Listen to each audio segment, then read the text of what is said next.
반갑습니다. 미풍입니다. 뛰는 델타 변이 위에 나는 부동산이 있다. 여러분들 잘 아시는 속담 중에 뛰는 놈 위에 나는 놈이 있다라는 속담이 있죠. 그래서 나는 놈이 뛰는 놈 위에 한 수 위가 됩니다.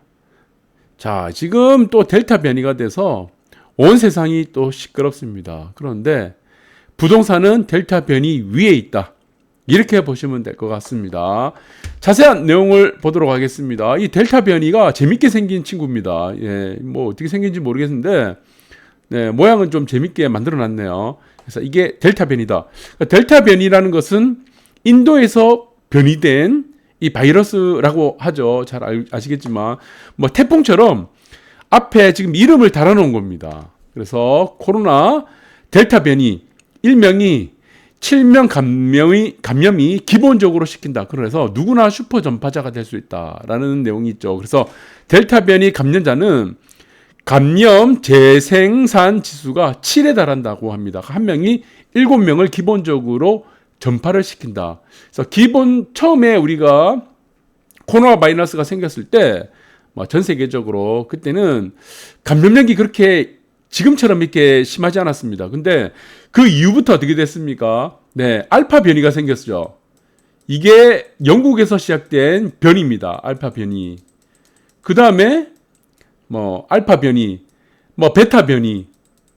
시리즈가 계속 나오는 거예요. 이렇게 밑으로. 태풍 보면 이름이 시리즈 계속 나오잖아요. 그래서 지금은 인도에서 이 변이가 시작된 델타 변이가 지금 나오고 있는데, 이 델타 변이 이후에 또 아마 또 변이가 될 거예요. 그래서 이 변이는 지속적으로 계속될 것 같다라는 생각이 듭니다. 지금 현재도 그렇게 되고 있고요. 그래서 이 이후에 델타 변이 이후에는 시그마 변이, 세타 변이, 그런 식으로 이름이 계속 또 달려 나오겠죠.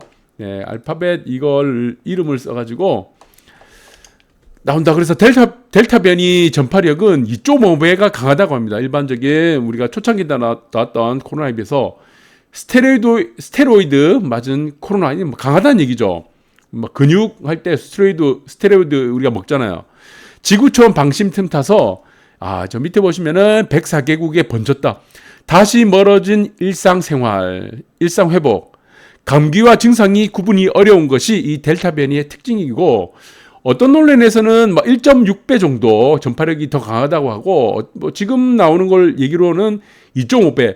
어쨌든 초창기 때 나왔던 우리 코로나 바이러스보다 어쨌든 확실하게 전염력이 강하다는 것은 알 수가 있다는 겁니다. 네, 이 부분들을 여러분들이 보셔야 되는데, 사실은 전염력이 강한 바이러스나 우리 세균일수록 치사율이 좀 떨어집니다. 네, 치사율도 강하고 전염률도 강한 그런 거는 저 영화에서나 나오는 얘기지. 그래서 코로나가 사실은 치사율이 그렇게 높지는 않습니다. 기저질환이 있는 사람들이야 치명적일 수 있지만, 그래서 이 부분들이 또 변이를 계속하기 때문에 거기에 따른 백신을 또 계속 개발해야 되는 문제가 생길 수 있겠죠. 그래서 지금은 여러분들이 생각을 조금 다르게 해야 될 시대인 것 같다. 그래서 포스트 코로나 시대가 있죠. 포스트라는 것은 이후 접두어 정도인데, 그러니까 코로나가 극복한 시대를 우리가 지향한다고 그래서 포스트 코로나 시대라고 얘기를 하는데, 저는 이게 극복이 사실상 힘들다고 보고 있습니다. 그래서 우리는 평생을 살아가면서 위드 코로나 시대로 살아갈 것이다 라고 지금 보고 있습니다. 우리가 의학에서 불치병이 있지 않습니까? 감기. 대표적인 게 감기가 있고, 또 있습니까? 아미가 있죠, 암. 그리고 또 에이즈도 있고, 대표적으로 많습니다. 이게 이게 시리즈들이 몇 개 있잖아요. 대표적으로 보면은 감기, 암, 에이즈, 아니면은 알츠하이머, 이런 균이 아니고, 이런 질병들이 있는데, 사실은 감기는 여러분들이 지금 초창기 때 우리 인류를 살아가면서 누구나 한 번씩 다 걸리는 질병입니다. 이게 백신이 안 나와요, 이게. 안 나오죠. 불가능합니다. 그러나 이게 치사율이 굉장히 떨어진다는 얘기고, 그리고 암이나 에이즈 이런 것들은 어떻습니까? 예방이죠, 예방. 네, 내가 관리를 잘하고, 아니면 걸리더라도, 에이즈도 지금 걸리더라도 관리를 잘하면은 이후에도 뭐 일상적인 생활이 가능합니다. 그러나 이게 뭐 전염병이 되고 하는 부분이 있는데, 그래서 에이즈도 저는 이 코로나하고 비슷한 게 에이즈도 어떻습니까? 계속 변이를 하죠. 그래서 이 환자들에게 치료하는 게 칵테일 요법을 쓰는 겁니다. 그러니까 한 번에 여러 가지 그냥 섞어가지고 한 번에 그냥 다 쏴버린 겁니다. 주사를 놓고. 네, 근데도 이게 완치가 안 돼요. 그래서 저는 코로나는 시대는 이제는 우리가 인정을 좀 해야 될 것 같다. 어떤 인정을 해야 될 것 같냐? 이게 백신이 아무리 많이 만들어도 변이를 계속하기 때문에 저는 이것을 포스트 코로나 시대가 아니고 우리는 앞으로 평생을 코로나와 함께 살아가는 시대가 될 것이다라고 보고 있습니다. 뭐 이게 완벽하게 뭐 백신이 나온다 이 부분은 저는 아마 불가능에 가깝지 않겠나라고 생각 듭니다. 코로나 신규 확자 오늘 보시니까 어제도 1,300명이 넘어갔고 최대치를 쳤는데 오늘 다시 1,378명 사흘 연속 최다를 경신을 해버렸습니다. 그래서 사실상 4차 대유행이 되었죠. 코로나라는 이 감기 바이러스 일종인 것들은 열에 굉장히 약합니다. 더위에 굉장히 약해요. 그래서 이 코로나가 인위적으로 만들어진 질병이고 변이를 이렇게 1년도 안 돼서 지금 몇 번을 변이를 하죠. 지금 계속 변이를 하잖아요. 영국부터 시작해서. 지금 인도 변이까지 델타 변이라는 인도 변이까지 왔으니까 앞으로도 좀 한 지속적으로 이 바이러스가 생존하기 위해서 인간의 몸에 숙주로 남아가지고 변이를 계속 시도하지 않겠나라는 생각이 듭니다. 그러면은 이제 문제가 생깁니다. 델타 변이하고 우리 아파트 부동산하고 이 무슨 상관이야? 이렇게 얘기하실 아주 단순한 아메바 같은 이 생각을 할 수 있지만 우리가 좀 고차원적으로 한번 생각해 보자고요. 자, 이제 변이가 또 시작됐어. 문제가 된 거예요. 그러면은 지구촌 다시 이제 통금이 또 벌어집니다. 밖에 못 나가게. 델타 변이 공포에 봉쇄령 재등장 또 하는 거죠. 우리나라는 어떻게 됩니까? 거리두기 4단계 최고치죠. 이거는 일단은 수도권으로 지금 지정되는데 전국으로 거리두기 4단계가 확산될 가능성은 네, 저는 시간 문제라고 보고 있습니다. 그래서 오후 6시 이후에는 극단적입니다. 오후 6시 이후에는 2명만입니다. 2명만. 네, 그러니까 부부 정도. 그렇게 보시면 될 것 같고, 일단 전국으로 확산되는 거는 이제 시간 문제다. 그러면 사실상 저녁 장사 금지가 되는 거죠. 자영업자 죽어나는 거죠. 소비가 위축되니까. 네, 그리고 겨우 살아난 소비에도 막 찬물. 그래서 이 경로에 대해서는 제가 지난 시간하고 지난 시간에도 말씀드렸죠. 유튜브 작년 2월 달에 제가 다 알려드렸습니다. 그래서 이 전염병이 한번 퍼지고 나면은 집값이 폭등한다. 그 내용이 있죠. 2월 29일인가?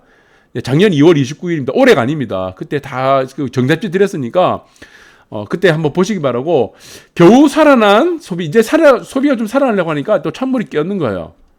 이 반복입니다. 사실은요. 그래서 내수 살아난 했더니 날벼락 항공여행 등 주가도 추락하고 있다라는 내용인데 저는 이것을 경제적으로 봤을 때는 크게 영향력이 없다고 봅니다. 이미 노출된 악재죠. 노출된 악재는 더 이상의 악재가 아니고 노출된 호재는 더 이상의 호재가 아니에요. 삼성전자 여러분들이 왜 주가가 안 오르냐 이렇게 얘기하시는데 다 노출되어 있는 거예요. 뭐 슈퍼 사이클이 어떻게 되고 실적이 어떻게 됐고 사람들이 원하는 것은 앞으로입니다. 앞으로의 기대치예요. 아시겠습니까? 그래서 노출된 악재와 호재는 영향력이 거의 저는 경제적으로 봤을 때는 큰 영향력이 없는데 여기서 타격을 받는 게 무엇이냐? 소비와 관련된 업종이라 보시면 됩니다. 그리고 거기에는 자영업자들 그렇게 될 것 같아요. 그래서 빗발치는 분이 다 소비와 관련돼 있죠. 돌잔치 이런 것들, 여름휴가 다 소비잖아요. 줄줄이 예약이 취소되고 있는 상황이다. 그래서 주요 기업들도 재택근무를 강화하고 있고 외부 식당 이용, 미팅 전면 금지를 하고 있습니다. 우리 이거 지금까지 본 내용을 보니까 과거 지금 3월 달에 본 내용이죠. 똑같죠. 그리고 집콕 대비하자 해서 생산품, 생필품, 신선식품 온라인 주문 막 늘어나고 배달 많이 하고 작년 3월 달에 한 거잖아요. 이거 경기 나와도 그 다음에 어떤 경로가 펼쳐졌습니까? 이제 돈 푸는 거죠. 재난지원금. 그 다음에 아파트값 올라가고 수순이잖아요. 그 다음에 여기서 다음 단계가 뭡니까? 백신 개발이에요. 델타 변이막을 부스터샷 개발하죠. 이 백신 개발은요. 지금 평생 동안 만들어야 됩니다. 이거 우리 인류가 살아가면서. 우리는 포스트 코로나 시대가 아니고 위드 코로나 시기 때문에 평생 계속 만들어야 된다는 겁니다. 그리고 이 변이가 한번 터질 때마다 우리는 또 집콕을 해야 돼요. 네, 그래서 이 자영업자들이 지금 이 미드 코로나 시대 때는 아주 좀 직격탄을 맞을 가능성이 크다. 그러면은 내가 환경에 빨리 적응을 해야 되죠. 배달 쪽으로 빨리 바꿔야 됩니다. 네. 그래서 앞으로 전 세계도 이 배달 문화가 이제 적응을 하기 시작할 것이다. 우리나라뿐만 아니고 우리나라는 이미 배달 문화가 적응이 되어 있죠. 그래서 저는 이 부동산이 여러분들 아파트입니다. 부동산이 아무리 코로나가 변이를 해도 뭐 코로나 이제 변이를 할 거 아니에요. 왼쪽에 보시면 변이를 할 거 아니에요. 변이를 하고 날고기여도 이 부동산이 위에 있습니다. 아파트가. 왜 이렇습니까? 네, 지금 코로나가 변이가 계속 확대된다고 하더라도 노출된 악재입니다. 이 계속 노출된 악재이기 때문에 이게 의미가 크게 없어요. 사람이 더 이상 좀 불편하다 뿐입니다. 네, 거기서는 조금 뭐 희생을 당하신 분도 있을 거고 뭐 안타깝지 않은 그런 상황이 될 수도 있는데, 네, 그렇지만 이제 약이 또 계속 개발되고 있는 상황이고 또 백신이 되고 있기 때문에 백신이 개발된다고 하더라도 이 코로나 상황은 저는 끝나지 않을 것이다. 가능성이 없다. 그래서 여기서 보시면 메뉴에가 이제 변이가 생깁니다. 그러면 코로나 변이가 생기죠. 그러면 이 코로나가 뛰고 있는 거예요. 내가 최고다. 너희들 다 죽어봐. 네, 뛰는 겁니다. 뛴다. 뛰고 달린다. 예, 달린다. 달리는데 이제 부동산은 난다고 했죠. 그러면 그 다음 단계 뭡니까? 1단계. 수순이 가는 거예요. 2단계 뭡니까? 이제 거리두기 시작하는 겁니다. 사회적 거리두기. 이제 나가지 말라는 겁니다. 나가지 마라. 그러면 어떻게 됩니까? 그 다음에 또 내려오면 3번이 되는 거 뭡니까? 소비가 위축되죠. 소비가 위축되고, 그 다음에 어떻습니까? 자영업자들, 우리 죽겠다는 거예요. 그 다음에는 또 유발되는 또 산업들이 있습니까? 또 다음 단계, 유발되는 산업들, 관련 또 산업들이 또 계속 또 타격을 받는 겁니다. 그러면 우리가 고용도 안 되는 거야. 너희들 소비가 안 되니까 고용도 안 된다. 이렇게 또 얘기하겠죠. 그럼 여기서 어떻게 합니까? 할 수 있는 방법이 뭐예요? 딱 한 가지밖에 없죠. 5번. 재난지원금 만들어야 되죠. 재난지원금. 재난지원금 줄게. 너 좀 기다려봐. 그럼 재난지원금을 어떻게 주죠? 네. 이거는 금융정책이 아니라 재정정책이죠. 재정정책. 이 재정정책이 무엇이라고 했습니까? 공장에 24시간 돈 찍어내야 되지. 돈. 화폐 찍어내는 거예요. 그러니까 통화량이 어떻게 됩니까? 통화가 증대가 되겠죠. 그 다음에 6번이 끝나고 나면 어떻게 됩니까? 이 다음에 7번. 백신 또 개발을 한다 그래. 그 다음에 어떻게 됩니까? 백신 개발했어. 이제 아파트 값, 이 단계부터는 어떻게 됩니까? 아파트 값이 이 단계부터, 이 5번, 6번, 7번 이 단계부터는 아파트가 날아가기 시작한 거예요. 이제 날아갑니다. 이게 날아간다. 그러니까 백신을 띄어가는데, 백신이 띄임으로 인해서 아파트는 날아가는 겁니다. 얘가 수혜를 다 받아요, 아파트가. 부동산이. 왜? 돈을 푸니까. 그 다음에 이제 백신을 만들었대. 이제 안도하자. 그 다음에 또 그러니까 변이가 또 생기는 거예요. 자, 1번, 2번, 3번, 4번, 5번, 6번, 7번. 이게 무한반복 되는 겁니다. 무한반복. 이게 무한반복. 그러나 제가 볼 때는 한 3번, 4번 정도가 되면은 이것도 이제 적응이 됩니다. 적응. 네, 이제 적응이 되는 거죠. 그래서 노출된 호재, 노출된 악재도 어느 정도 가격이라는 부분이 있기 때문에 우리가 가장 이제 자산시장, 투자시장에서 가장 험난한 파도가 무엇이냐면은 가격이 비싸다는 겁니다. 가격.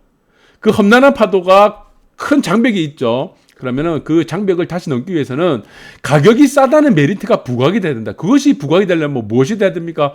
화폐 가치가 하락을 해야 됩니다. 네, 그렇게 보셔야 되고, 아니면 매출이든가 순이익이 너무 올라가야 되든가, 주식으로 보면은. 그래서 거기서 또 텀이 발생하고, 그래서 저는 이렇게 봅니다. 지금 변이가 발생했다. 이 부분은 또 사회적 거리두고 지금 나가지 마라, 모이지 마라, 거리두기 하고 소비도 자영업 안 되고 매출 안 되고 우리 다 죽겠다. 자영업자들 죽겠다. 우리 사업 안 된다. 또 유발 산업들이 또 고용도 안 되고 한다 보니까 또 재난지원금 만들고 그다음에 결국에 돈 찍어내야 되잖아요. 네, 어떻게 할 겁니까? 돈 찍어내는 수밖에 없지. 그러면 또 아파트 값 난리 나죠. 또 올라가고 그래서 지금 보시면 생필품이 필요하고 우리가 배달을 많이 하고 집이 필요한 이유는 무엇입니까? 여기서 전염병이 퍼지고 난 이후에는 항상 어떻습니까? 의식주 중에 식하고 주가 가장 중요합니다. 의식주 중에 우리가 가장 중요한 인간이 절대로 살아가면서 필요한 게 무엇입니까? 물과 공기, 그 다음에 의식주입니다. 근데 전염병에서는 의는 별로 의미 없고 식하고 주예요. 그래서 이 가격은 여러분들이 지금 뭐 주식도 많이 오르겠지만 막 불티나잖아요. 지금 뭐 배달도 하고 하는 부분 이 먹어야 되잖아 일단은. 그다음에 주가 굉장히 중요하죠. 못 나가니까. 그래서 이게 아파트가 올라가는 겁니다. 못 나가니까. 못 나가죠. 그래서 제가 작년 2월 27일인가 그때 한번 언급해드렸을 때 여러분들이 많은 반발을 엄청 많이 샀습니다. 제가 최대 위기를 겪었는데 그래서 이거는 자꾸 무한반복을 해가는 상황들이 연출될 가능성이 있다. 그래서 저는 변이가 생기고 나면은 그 변이가 너희들 이제 혼나봐. 바이러스가 경고를 하죠. 그것이 뛴다고 생각하지만 그 뛰는 효과들은 아파트가 날아가는 효과로 이상하게 상황이 이게 뭐 거꾸로 가는 뭐 희한한 상황으로 결과가 나온다. 이 부분들을 여러분들이 보시기 바랍니다. 오늘 방송 여기까지 하도록 하겠습니다.